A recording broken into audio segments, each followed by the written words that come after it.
देश भर में बांग्लादेशी घुसपैठियों को धर दबोचा जा रहा है।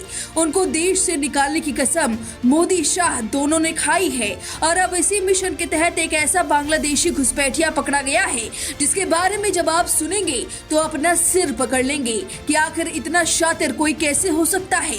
30 साल तक इतना बड़ा खेल और किसी को कानो कान खबर तक नहीं। जब इस घुसपैठिए की कहानी अमित शाह सुनेंगे तो उनका गुस्सा 7वें आसमान पर होगा, क्योंकि उनकी निगाहों में वैसे भी बांग्लादेशी घुसपैठिए चुभते हैं और इसने तो 30 साल तक पुलिस को गुमराह किया है। चलिए जानते हैं कि आखिर ये शख्स कौन है। ध्यान से देखिए, दिखने में तो ये कोई लड़की लगती है, इसका नाम भी नेहा है, लेकिन असल में ये अब्दुल है और इतना ही नहीं, किन्नर बनकर करीब 30 साल से भारत में है।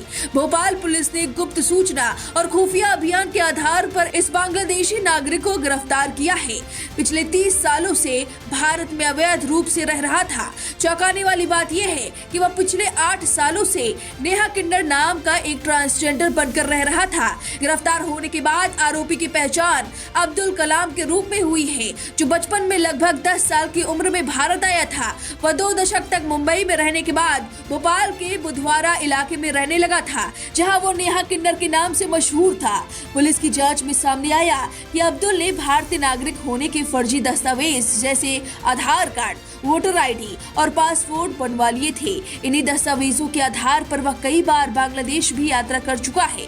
वहीं भोपाल के तलैया थाना क्षेत्र में सोमवार और मंगलवार की दरमियानी रात उसे गिरफ्तार किया गया। उसके कब्जे में कई फर्जी दस्तावेज बरामद किए गए हैं। मामले की गंभीरता को देखते हुए जांच में अब खुफिया ब्यूरो, आईबी और एंटी टेररिज्म स्क्वाड ATS भी जुड़ गए हैं। आरोपी का मोबाइल फोन जब्त कर लिया गया है और साइबर विशेषज्ञ कॉल रिकॉर्ड, मैसेजिंग हिस्ट्री और इंटरनेट गतिविधियों की गहराई से जांच कर रहे हैं। भोपाल पुलिस की वरिष्ठ अधिकारी शालिनी दीक्षित ने बताया कि हमें गुप्त सूत्रों से जानकारी मिली थी, जिसके बाद अभियान चलाया गया। आरोपी लंबे समय से भोपाल में रह रहा था और इस दौरान कई बार बांग्लादेश भी गया। पुलिस यह भी जांच कर रही है कि आरोपी वाकई ट्रांसजेंडर है या उसने पहचान छुपाने के लिए यह रूप अपनाया है। इसके लिए उसका जेंडर वेरिफिकेशन टेस्ट कराया जाएगा।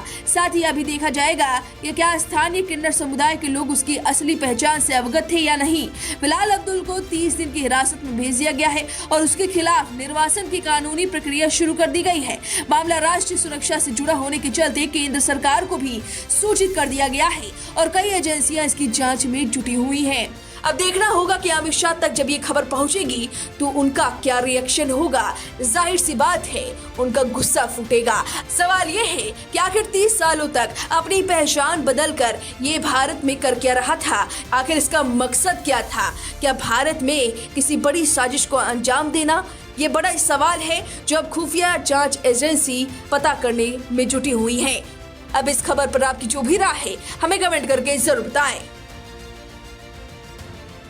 एक बांग्लादेशी को आइडेंटिफाई किया है, वो लगभग 8-10 साल से भोपाल में रह रहा है। इसके पहले जानकारी मिली है कि वो महाराष्ट्र में था और इस पे पूरी पुलिस बारीकी से जांच कर रही है और जांच कर जो भी वैधानिक कार्रवाई है वो की जाएगी। ये बताया जा रहा है कि किन्नर बन के वो रह रहा था भोपाल में।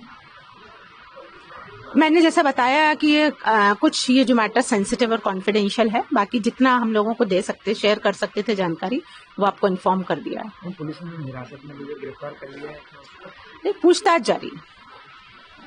रिपोर्ट करने का मैम ये ऐसे जैसा भी प्रोसेस होगा, जो MHA की गाइडलाइंस है उसके अनुरूप कार्रवाई की जाएगी। ये प्रथम दृष्टया पुलिस के भी संज्ञान में आया है कि एक व्यक्ति है जो बांग्लादेशी काफी समय से यहाँ भोपाल में रह रहा है। पहले इसके पहले महाराष्ट्र में रह रहा था, तो इसमें पूरी जांच की जा रही है और जो वैधानिक कार्रवाई है वो की जाएगी। कुछ और भी बांग्लादेशी चिन्हित किए गए?